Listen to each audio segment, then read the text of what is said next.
Hello, what a beautiful spring day we have where I am, and across in Washington, D.C. or adjoining Maryland, my iPhone tells me it is breaking into a sunny morning, rising to a warm 22 degrees, which in American Fahrenheit language is 71.6. It's also just past noon here, but over there it's 7 in the morning, and there, patiently waiting, is my fine figure of a guest and author extraordinaire, mystery, crime, thriller writer, and in his day job, which he has recently left, wisely probably, he worked deep inside America's Department of Defense. So for the purpose of Goldster Inside Story, I will refer to him as our Pentagon man of mystery. He has created a fantastic private eye by the name of Hannibal Jones, where did that name come from, who works the underbelly of America's capital city, gangs, organized crime, and corruption. This is Raymond Chandler's Philip Marlowe meets, correct me if I'm wrong, meets Shaft. Anyone remember that film and TV series? Very good. Anyway, now I've got to find the book. We're going to be talking about his latest, The Wrong Kind, and get it right, and it opens with Hannibal at a sanctuary for battered women, and 4 big nasty guys come up trying to get in, but they don't come out of that very well, giving me a feeling that we all crave for a Hannibal Jones watching over our lives. And instead, though, we don't have Hannibal, we have his creator, Austin S. Camacho. Welcome to Goldster Inside Story. Well, thank you for the welcome, that marvelous introduction. I hope I can live up to it. Well, it's 7 in the morning, so we'll forgive you if you stutter, Bob. Well, we have a really a lot to talk about: writing, Washington, race, crime, and you have a small publishing company.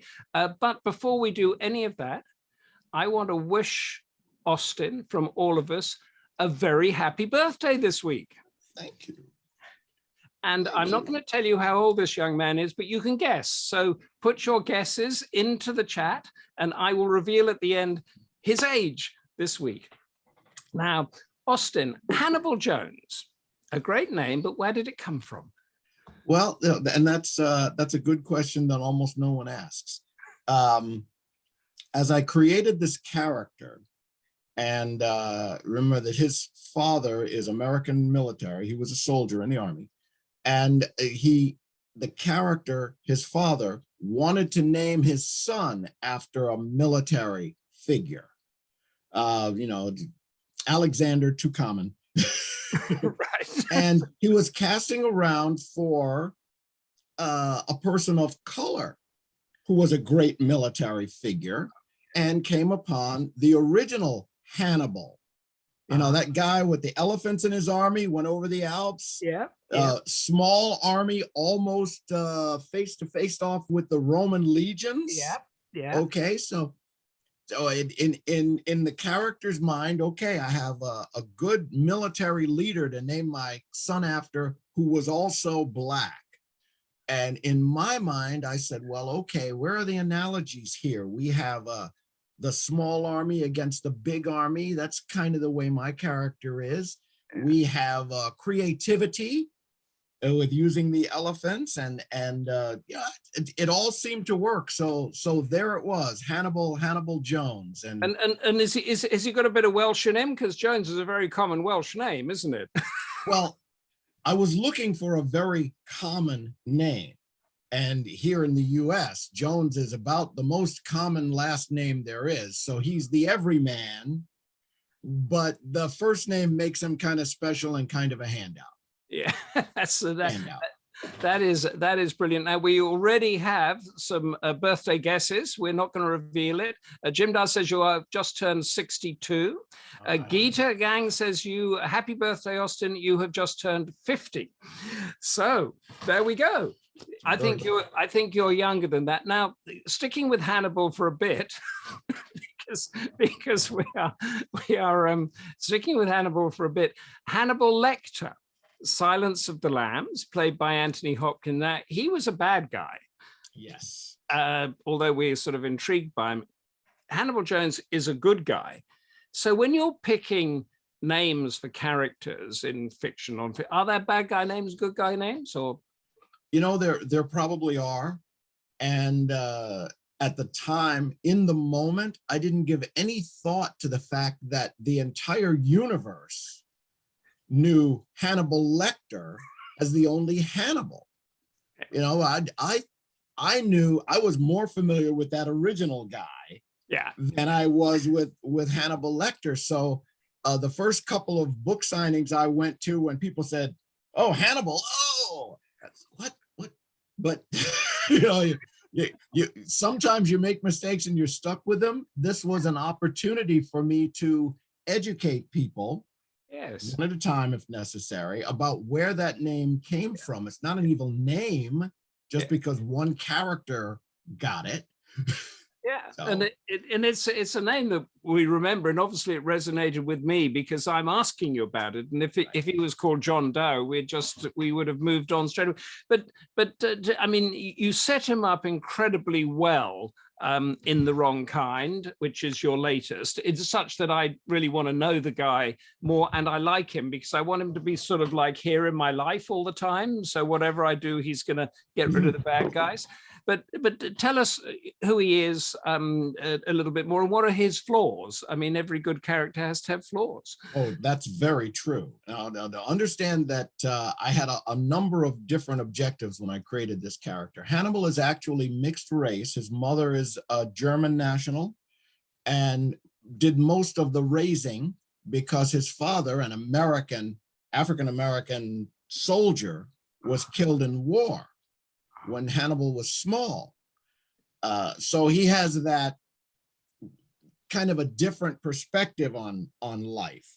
And because he was raised in Europe, he listens to a lot of classic rock because that's what they were playing at the time on the one American radio station. On the American Forces Radio, Yes, where I used to work. Yeah. But Hannibal does have some issues. He's got a bit of a what they call a Galahad complex. He wants to be everyone's hero. He wants to save everyone.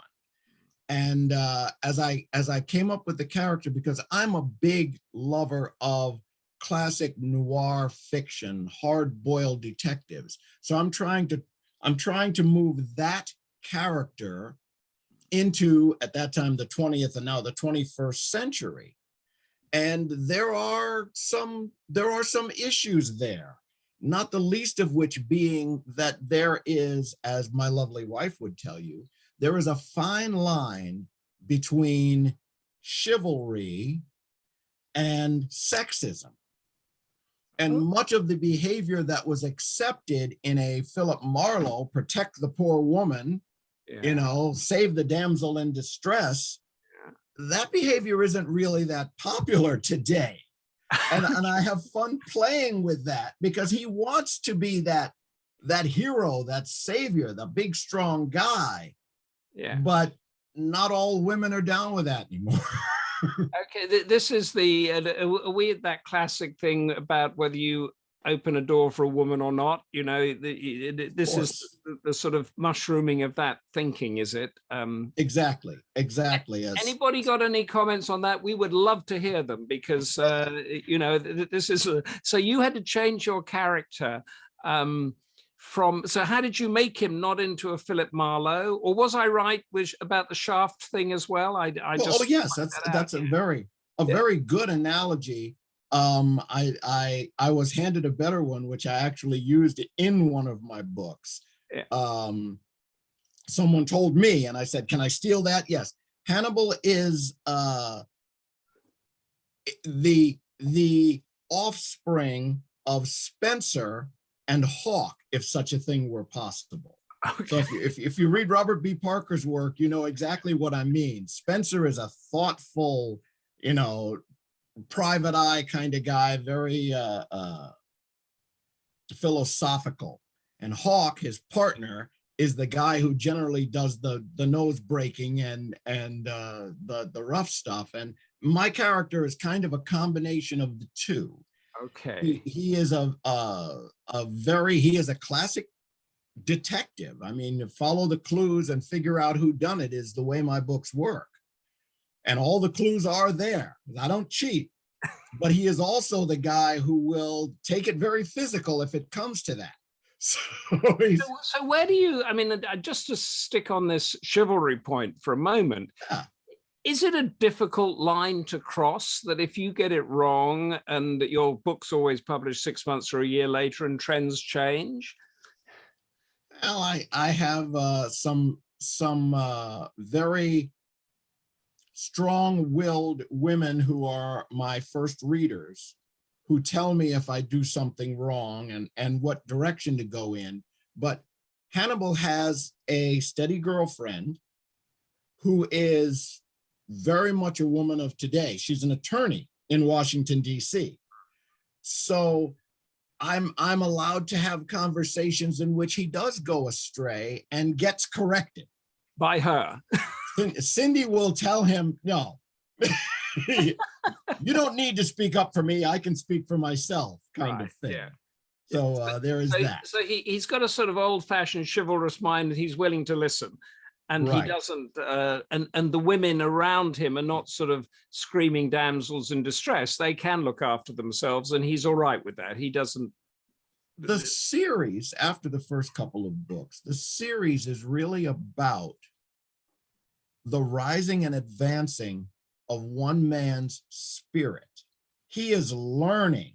He's a slightly different guy at the end of each book. He is learning how to be a better person, a better man throughout the series. And I'm kind of proud of that, because I'd like to think that if young men are reading my books, they're learning something about how to navigate this very complicated society that we live in today. Yeah, and give us an idea of the backdrop, because he operates in Washington, D.C. We know about Washington from the politics, and there are thrillers and films with presidents in them, but we don't know a lot about the city.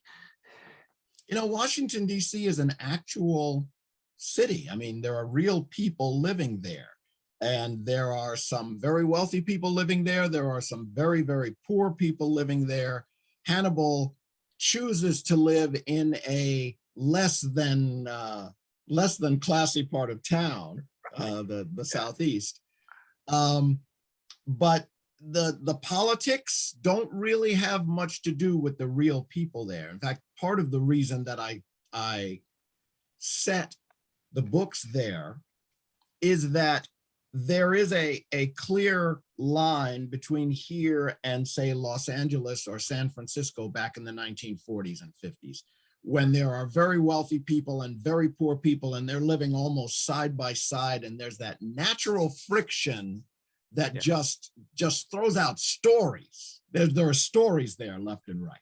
Yeah, this is the poor against the rich. I mean, I know in Washington, if you walk down, say, one of those streets in Georgetown, and there are these huge houses, you know, a mile or so from the White House and that, but then a mile or so from there are some very poor, deprived projects, they call them, don't they, where people are living hand to mouth. Exactly, practically next door to one another,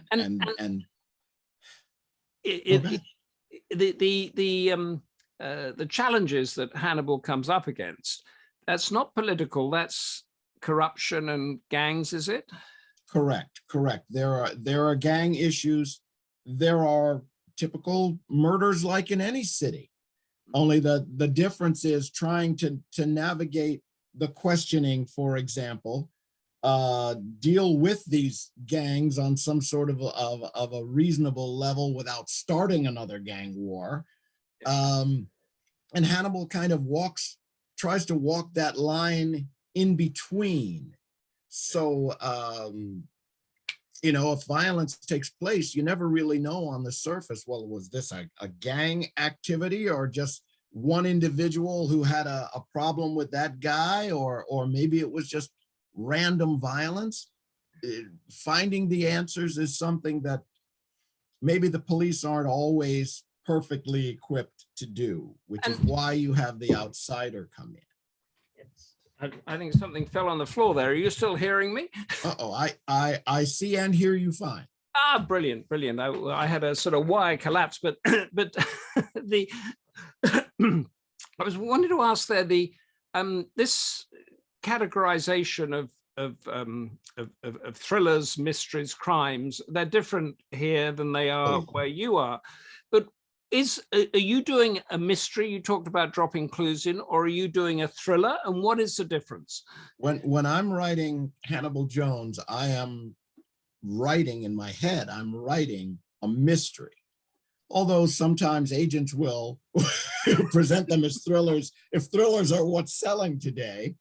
And there's a certain amount of violence in my books because Hannibal lives in a violent world, but they are mysteries. And in my mind, the core of a good mystery is something has happened. We want to know who did it and why. And you follow my character, my detective, through the steps of getting to that answer. And if you're really good, you might get to that answer half a second before him, although no one's ever told me that that's happened in any of mine. They keep you guessing right to the end. And in a mystery, you're following the detective, you're following the sleuth. In a thriller, now in a thriller, thrillers always start with what the bad guy is trying to do, the villain's project. Okay. Goldfinger is a thriller. Right. Guy's trying to rob Fort Knox, and our hero, James Bond, has to stop him or try to stop him. In a mystery, the bad thing has already happened, and you're trying to catch the perpetrator. Right. And there's this other rather small difference. Thrillers tend to give you different points of view, whereas in a mystery, you pretty much stay in the head and the point of view of the detective. You see what the detective sees. Otherwise, you can have the personal. Yeah, you can have the personal point of view all the way through. Whereas a thriller, you have to go to the bad guy, the good guy, the whatever guy. In it, that is. And are they classified the same here? Are you in the bookshops? You're under mystery, are you, or crime mystery? Yeah. Yes. The thing. But give us an example of how to drop a clue. How do you drop? Give us. Oh my. Well, and how you put it in. A lot of the real action in a mystery happens in conversation. And very often someone may say something that seems irrelevant, and you try to put that right next to something that seems important, but it turns out not to be. So people have the necessary information, but you try to make it look as though that didn't really matter. Your killer is using a different name, for example, and someone will say, well, Bernie was always a big fan of those action figures. And you say, well, what does that matter? It's just part of the conversation. And then you find out that he's using G.I. Joe when he signs his hotel registry or something like that. Okay. And then that sets you up for the hero to look at that thing and have a light bulb moment, or Bill's a big rock and roll fan. He loves that classic rock. And then you find out that what the name he's traveling under is his girlfriend signs the register Molly Hatchet or some. But you have to put them in, don't you, in a way that the reader, you want to make the reader work a bit, but they can't miss all the clues. Otherwise, they're gonna get feel conned, aren't they? And if you in the classic sense, there was always that scene at the end of the book, and I've done this once or twice, where the hero has to explain to somebody how he figured it out, and actually lists all the clues so that the reader can go, wow, how did I miss that? This is great. We're gonna move now in a moment to your former day job. But for those of you that have been joining us, we have a little competition going. If you see my guest Austin Camacho has just celebrated his birthday. How old is he? We have somebody saying he's 62-year-old, somebody saying he's 50-year-olds. Put in your guesses and we'll give a round of applause to the person that gets it absolutely right at the end of the show. That's if I can remember myself. But you spent many years working in the Pentagon for the Department of Defense.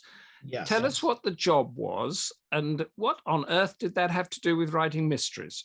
Well, in my Army time, I became a broadcast journalist. And so when I retired from the military early, I got a government job as a civilian in communications. So I was doing news releases and articles about what was happening in the Department of Defense. Okay. And I had some interesting times. I got to interview some cool people. I interviewed President Clinton for a TV special. Okay. And I talked to several assistant secretaries of defense and secretaries of defense and so on and so forth. And in the process, separate life, because I'm a big mystery fan, I thought, geez, maybe I'd like to write one. And one day I was reading a particular mystery novel, and about a third of the way through it, I realized I knew everything that was going to happen the rest of the book. And so I said, he was bad with dropping the clues. Exactly. Yeah. Exactly. I said, well, no, I've seen this story before. I know exactly where this is going. And I said, geez, I can do better than this. Yeah. And the mistake was I said that aloud. And my wife said, yeah, sure you can. I said, no, really, I know I can do it. Yeah. So that challenge prompted me to take action. Meantime, in my day job, I'm writing articles about various things that the military is doing, positive things always, of course. And there is a bone marrow donation program in Bethesda at the Navy hospital. Okay. And I remember thinking, I'm writing an article about this and I'm interviewing these people, and I'm so impressed with how strong the people are who have this illness and how dedicated the people are to finding that solution. And I realized, wow, this is a real life mystery, finding the donor who is a match to save a life. That thought process led to the first real mystery I wrote, which was Blood and Bone. Oh, exact. Good title. Yes. And the title started because, hey, the kid needs bone marrow donation. It has to be a match to his blood type. Yeah. And the last remaining chance, because we've tested all the family, the last chance is his father, and his father's been missing since the boy was born, and we have to find the father in time to save the son. Yeah. But in the process of writing, a number of characters appear who might also be related, or they might just be trying to get in on the fortune that his grandparents have. So there is a question of who is really Kyle's true blood and bone, who is his flesh and blood. Right. So that the title has a nice double meaning, and I'm very proud of that book. It's a and this good. Was this was your first book. That's the first one I wrote. And you wrote it whilst you were working in your day job as a communications the press officer at the Pentagon. At DOD, yes. Yeah. And it published straight away, or how did that?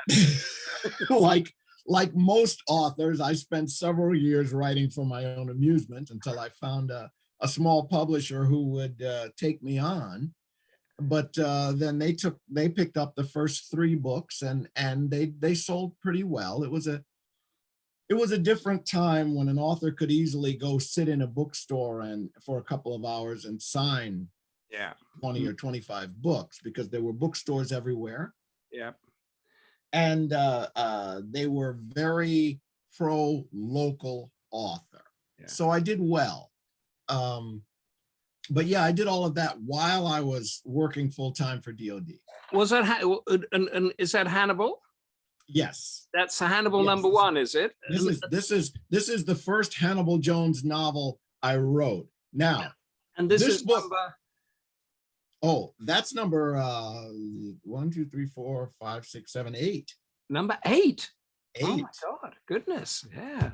So and number 9 is with my agent trying to find a bigger home, because I think it's time for Hannibal to move to a bigger publisher. Well, I think Raymond Chandler meets Shaft meets everybody else. I think we'll definitely go. We've had some guesses come in here, Austin. Trish reckons you've just turned 65. Lilette Butler says, happy birthday, you've just turned 57. Suri says you've just turned 60. So we are going to reveal your true age at the end of the show, but keep guessing, everybody. And I'm not going to say if anybody's got it right or wrong. So you were doing, what era? You said you interviewed Bill Clinton. When were you doing this stuff? What was the rock and roll going on at the time, and what was the politics? Well, when I was working in the Pentagon, actually in the building, like I said, that was the tail end of the Bill Clinton era, just before he got himself into trouble in a very stupid way. Right. So, yeah, I'm like Hannibal. I'm kind of into rock and roll more than anything else, although I'm slowly moving more into a blues and jazz phase of my life. Okay. But he is not. He is REO Speedwagon and Journey and Foreigner and Led Zeppelin. He's stuck in that. He's a Led Zeppelin guy, is he? Okay. Yes. Yes.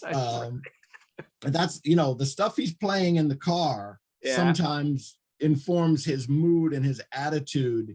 And when you're moving around in this part of the country, you spend a lot of time sitting in your car. Traffic is awful here. So a lot of his thinking, a lot of his internal thoughts happen while he's driving, and the songs that pop up will sometimes give you a clue to what he's thinking and how he's feeling. I like to use that tool. Yeah. And how old is he?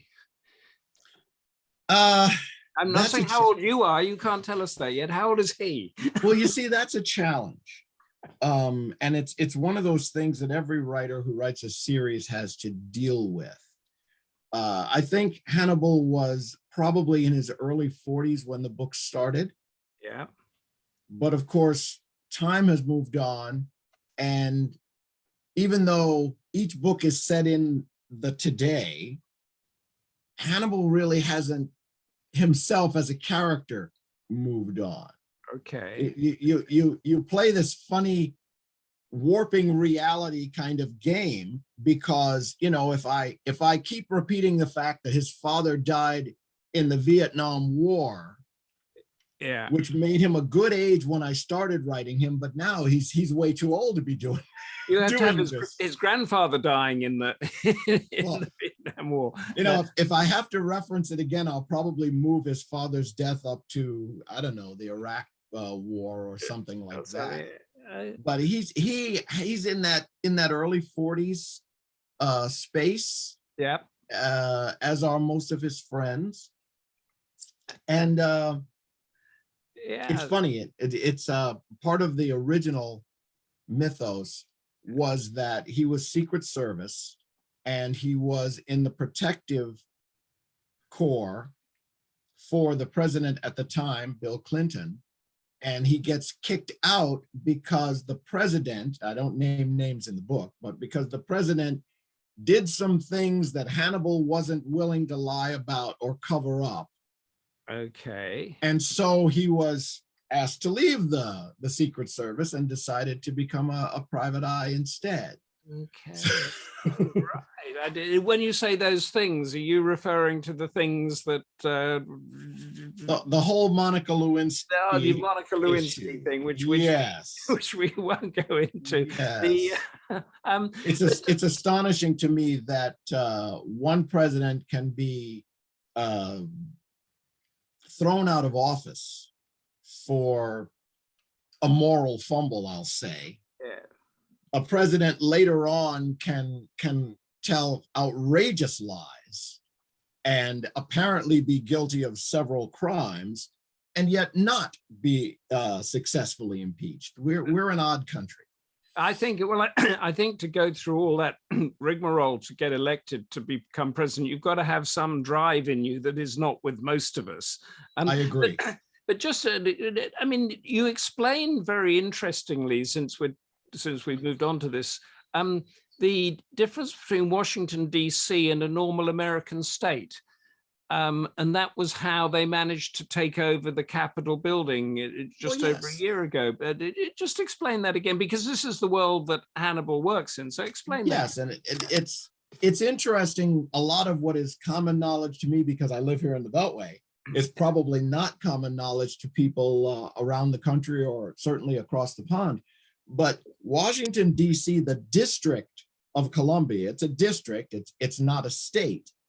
And even though it has a solid population, that group of people does not have representation in the federal government. There are no senators, there are no congressmen from Washington, D.C. And in fact, if I know you've been here, so the next time you come, take a close look at a Washington, D.C.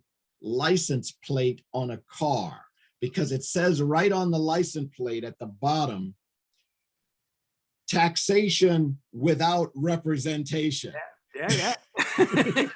That was the Independence War slogan. That's right. That's how that started. But so there is a push to make Washington, D.C. a state. And maybe someday it will happen, but that's been a debate for a long, long time. So there's no congressmen, no senators, but there's no state troopers either, are there? And there are no state troopers, no. Yeah. And there's every state has its own National Guard. Yeah. But of course, DC is not a state. So when you have violence like what happened, when people rush the Congress building, the mayor of DC has to ask the president, can you please send some National Guard in? In this case, and the president didn't want to do that. That was a problem. Yeah, exactly. Exactly right. Because they were trying to keep him in power. Yeah. That so, makes sense to me. Yeah, I've read so much on that, and you've sort of made, because I kept thinking, why don't they do this and that? And it's because the president needed to order it.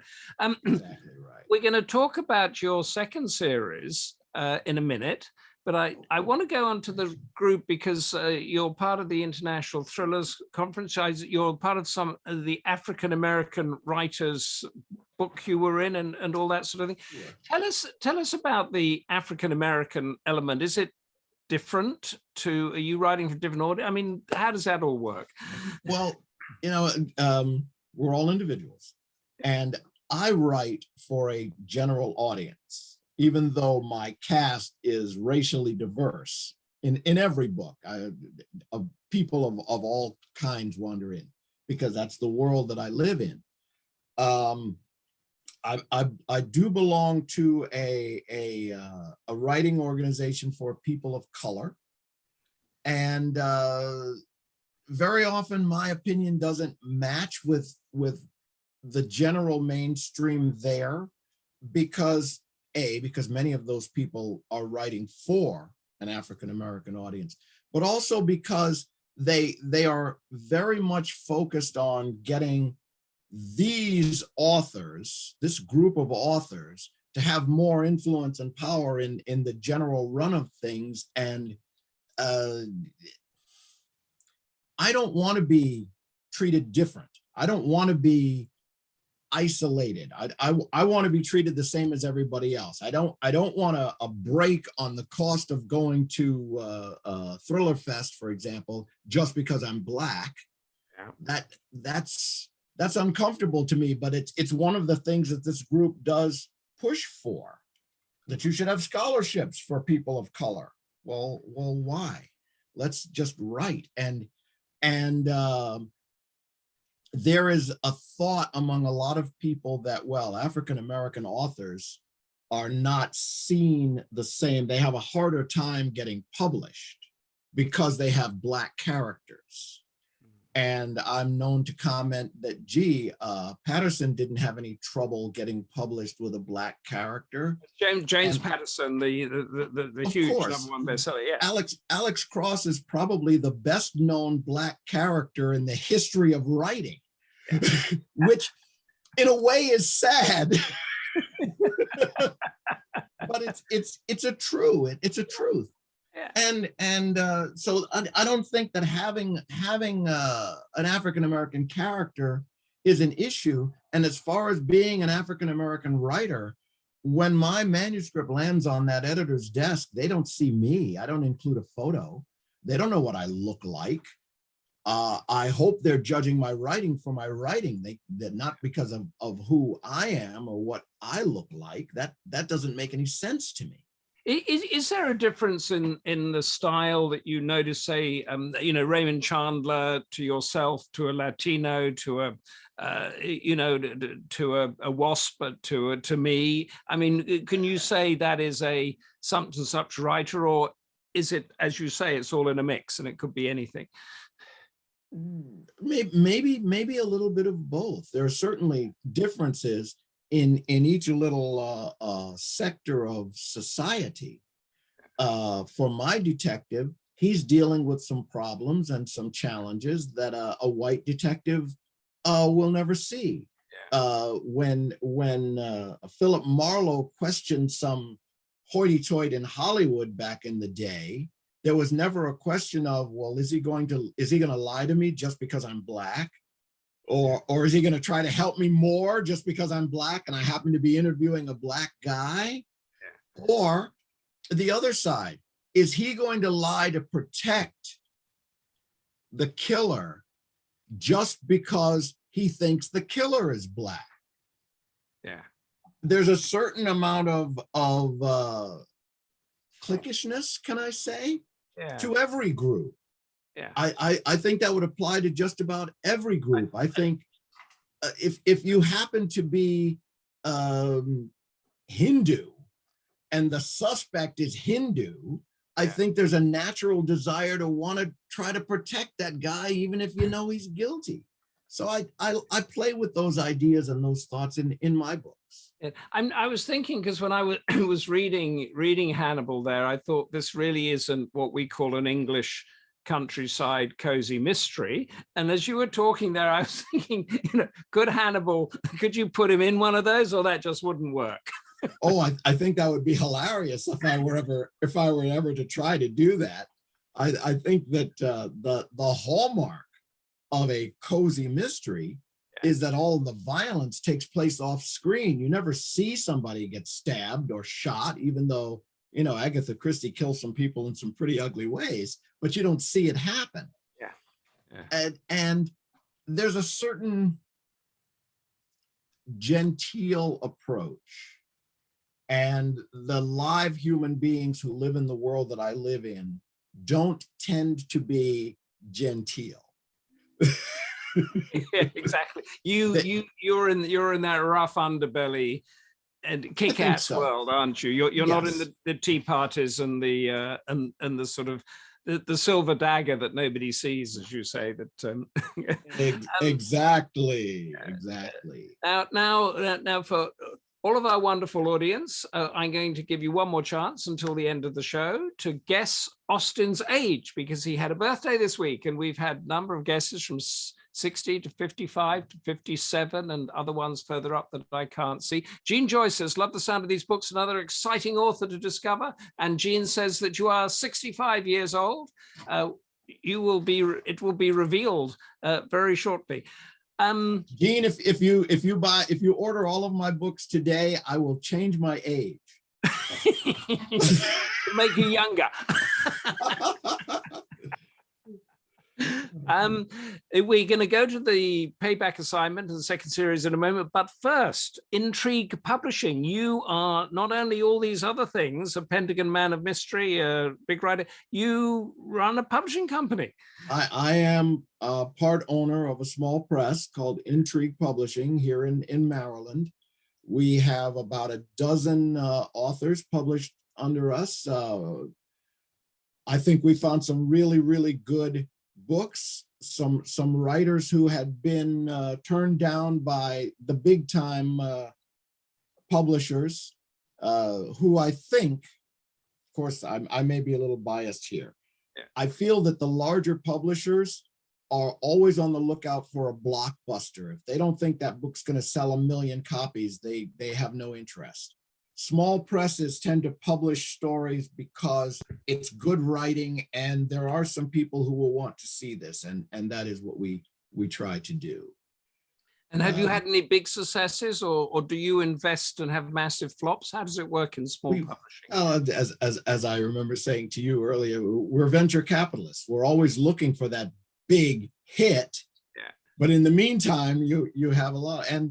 And I would say our most successful author is Sean Cosby, S.A. Cosby, yeah, who wrote his first novel. We published his first novel, which is My Darkest Prayer, to some small scale acclaim and some pretty good sales, but it gave him the leg up to move to a larger publisher.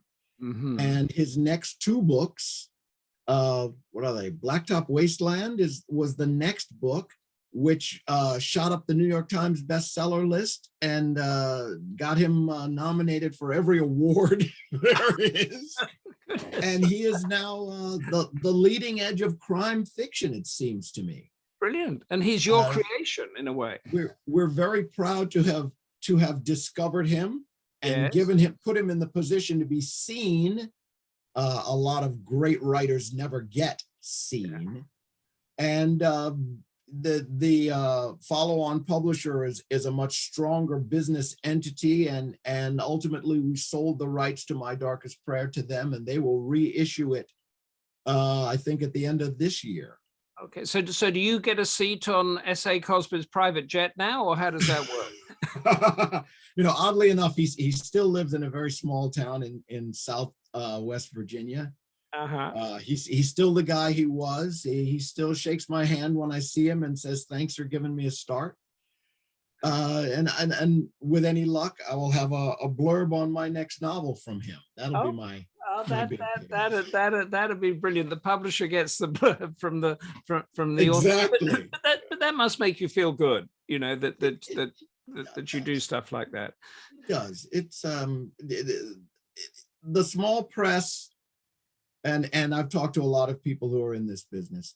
We're all about the author. The author is the only one that's going to make any money out of this deal anyway. We're generally running at a break-even base, not an unintentional nonprofit organization, but it's all about what's good for the author, giving those writers a place to show what they can do, and we're always proud when we find a great writer, and we found several. Yeah, okay. We have Jean Joyce gives you an applause. Adam Williams says you've turned 69. This is your last chance to guess Austin's age. I don't know. We'll have a Goldster applause. We haven't got any prizes anywhere, but a Goldster applause for the one who gets it right. The payback assignment, your second series, that you have two protagonists there, yes, don't you? Yes, this was great fun for me, and it's the first thing I attempted and has been rewritten several times. But I'm going from the idea of opposites attract. So we have an African-American mercenary soldier. We have an Irish jewel thief. They meet by accident because they were both hired to do contract work by the same guy who then double-crossed them both. And they team up to go after him for revenge, hence the title of the first book, The Payback Assignment. They discover that they each have very separate but valuable skill sets. And what I didn't mention to you when we talked earlier, they also discover that they have a very strange, mysterious psychic connection. Okay. One can tell when the other is in danger. And they can, in very, very extreme circumstances, they can actually, one can feel what the other is feeling. Goodness. Yeah. This evolved out of my need to have a guy and a gal who are partners, but never have a romantic interest. Uh-huh. So because they can feel what each other is feeling, obviously they will never be boyfriend and girlfriend. Yeah. But they become very close friends. Yeah. And they are almost like family to one another. And once they overcome the bad guy in the first story, they decide to leave their lives of crime and form a personal security company. They Right. have all the proper skills. And in each book, they're in a different place doing something different. In the Orion assignment, which is the second book, they are in Ireland fighting the IRA, the forgotten terrorists, as I like to think. They are, and the sun is shifting, and now I'm all the. That's all right. We can see you. You're shading all over the place. That's great. In the Piranha assignment, they are in Colombia protecting they're in Panama protecting a submarine construction. In the Ice Woman assignment, they go to Colombia to fight a drug cartel. So I move them around, and these are much bigger. They're not the dark, realistic, gritty stuff of Hannibal Jones. They're more Raiders of the Lost Ark kind of Right. I was going to say thriller adventure. And knowing each other's feelings, is that putting it into a little bit of the fantasy mode, or do these relationships actually exist? Well, that depends on who you ask. I think that it happens in real life, but in the books, I guess I take it to an extreme, kind of a fantasy place. Right. A place where Felicity is not very good with a gun, for example. But if Hannibal is looking at the target, she might hit it. If she's looking at the target, he might hit it, even if he's blindfolded. That is a bit of fantasy in there, or is Yes. fantasy the right word for that? It's something. It's almost a little paranormal. Yeah, paranormal, surreal sort of thing. Yes, a little paranormal side, but it's primarily action adventure with a little bit of a paranoia, a paranormal flavor to it. And in that situation, Austin, is it the case you have to explain that to the reader, get them to make that leap into that world, and once they're in that world, then they're locked in and they understand how it all works? Right. Well, I think that fantasy writers and science fiction writers talk about world building a lot. Yeah. I think that every fiction writer has to do some world building. I had to pull you into this universe where things work this way. Yeah. Yeah. Even if you write mysteries, you got to pull them into the world where it works this way. Yeah. I'm always fascinated when I watch the superhero movies and think, do the people in that universe read comic books? Yeah. Are they reading Captain America stories and there's a real Captain America? Because that's, that's that world. And, Yeah, I mean, you can't have any assumed knowledge at all, even if you're doing, say, we were talking about the cozy crime there, you've got to describe the country house and the lane and the church and all that sort of stuff as if you're talking to somebody who doesn't know it at all. And you have to be willing to accept, there's a certain suspension of disbelief. Yeah. I have to be willing to accept that this is a town of 500 people and 50 of them have been murdered in the last 5 years. And Jessica Flesher has solved all of those mysteries. That's right. That's Inspector Morse in Oxford. I mean, yeah, exactly. How many, who would want to attend this institution when people are dropping like flies this way. Absolutely. A whole of a choir can be wiped out in seconds. We have another guest, an interesting one of your age. Now, Geeta earlier on said you had just turned 50. Anne Nell says you have just turned 72. So that's a 22-year difference on that one, but we'll find out very, very soon who's it going to be. Austin, I want you to sit there. I'm going to tell our wonderful audience what we've got coming up, and then I'm going to come back to you for some wit and repartee and argument in just a moment. But coming up on Tuesday the 19th, we have our sister show, Purpose, Passion and Grit, and I'm with Dr. Jim Down. Now, Jim fought the COVID war on the front line in intensive care units, and he's written a book called Life Support, and he's going to tell us about the decisions he had to make, the trauma, the sadness, and the joy when people pulled through. On the April the 21st, Thursday, I'm with Norman Musa, and I have his book here, if it comes up, Malaysian Food. Find out all you need to know about cooking exotic Malaysian dishes from ingredients that you can get from any supermarket.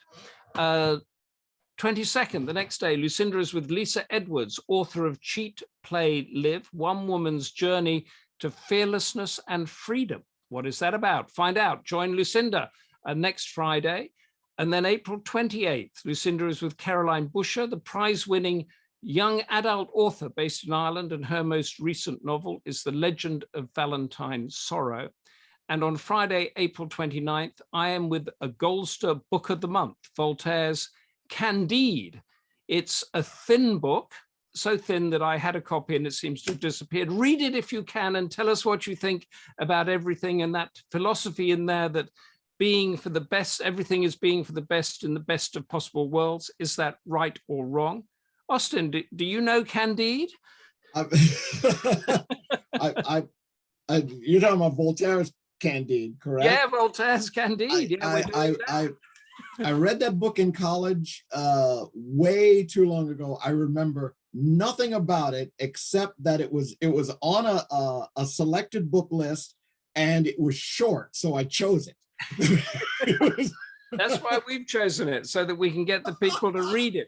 And it's about the character that goes through earthquakes and famine and bullying and all of that sort of thing. And there's this air of optimism about it, which I think we could, you talk about noir, which I'm going to get back to that in a second. Yes. But whereby you go through all this and say, well, okay, but it's the best things, the best of possible worlds. I mean, it's a sort of naive optimism. But what is noir? I mean, Austin, because we began with that. Let's end with it.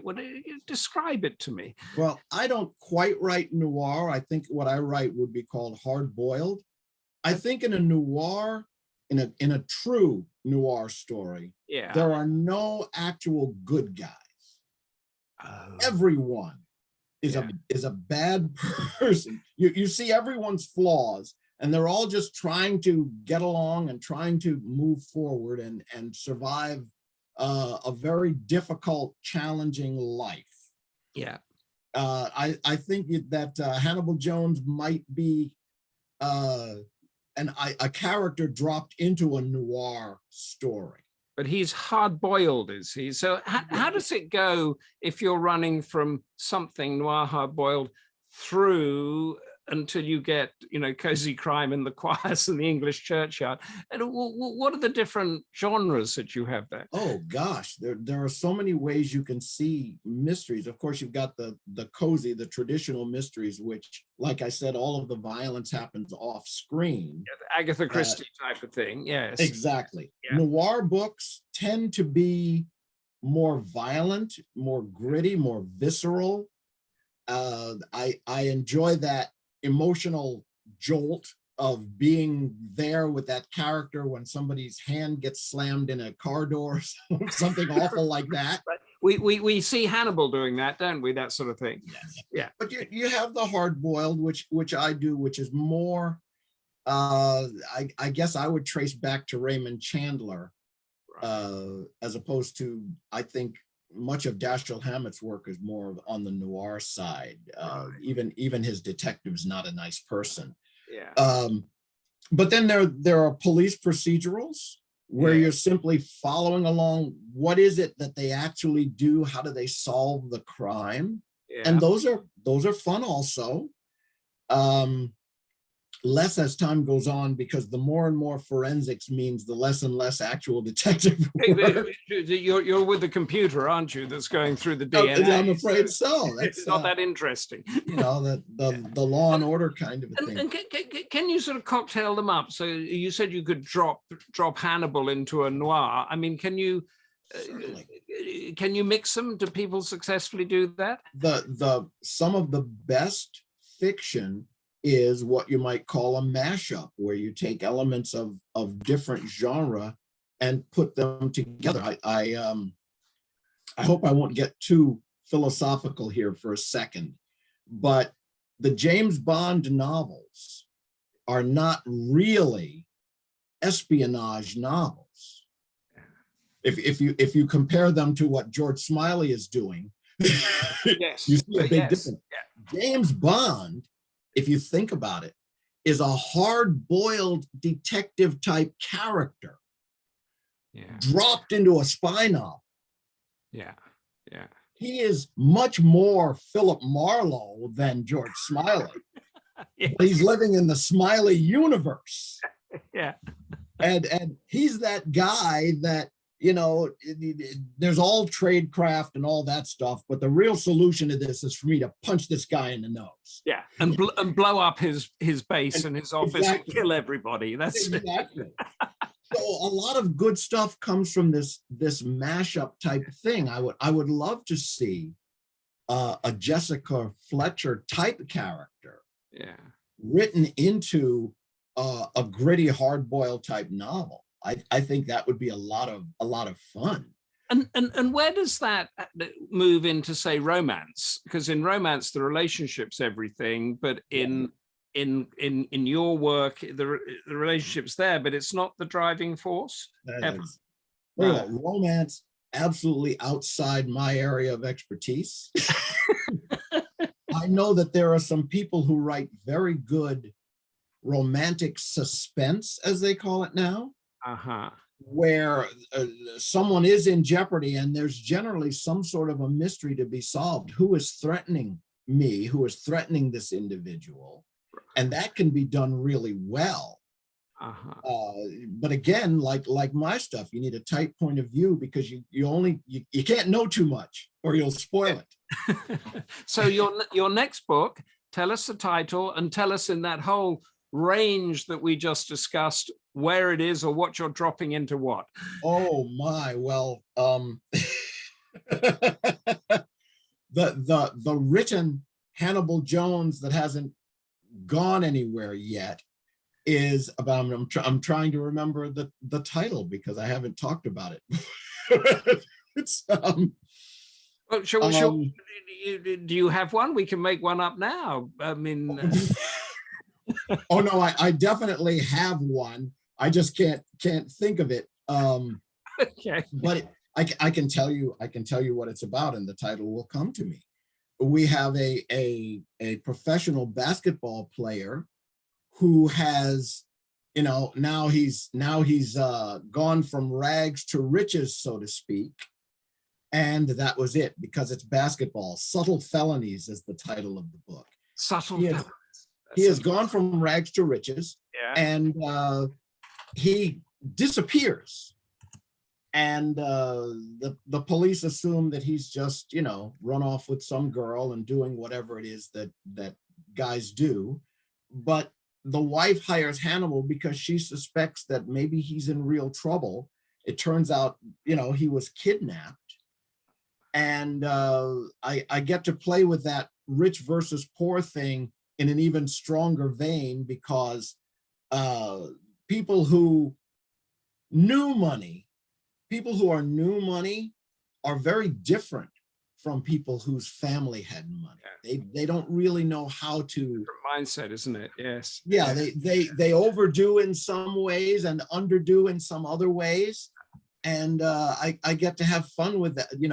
All this guy's friends, were they really his friends, or were they his friends just because he was a big success? His posse, as they say, are they really his friends, or were they just, you know, being nice to him because he takes care of them and takes them out and gives them money and so forth? We are out of time. Subtle felonies, everybody. We are now, and we're going to reveal your age in a second, if I've got it right, and we will give a round of applause to whoever got it right on this show. But that's it. The fantastic Austin S. Camacho just turned how old? 69. Somebody actually got it right. Somebody got that, didn't they? Adam Williams got that. Adam Williams got that. Let's give a round of applause for Adam Williams for guessing. Adam. And you are more productive than ever with Subtle Felonies. Watch out for that coming out. Thank you all for being here on an Easter Good Friday. Thank you for the Goldster back office team for keeping us cyber connected. And thank you, Austin, so much for sharing your stories. I mean, this has been great fun. I hope someday we get to do this again. I'm going to come and see you. We're going to have a great lunch or something on the underbelly of Washington, D.C. You're going to take me to some of Hannibal's haunts. Yes. But until Tuesday, Purpose, Passion, Grit, me with Tim Down, everybody have a great Easter weekend. See you soon. Stay involved, stay active, and above all, stay safe. Thanks, Austin. Bye. Yeah, bye-bye, everyone. Bye.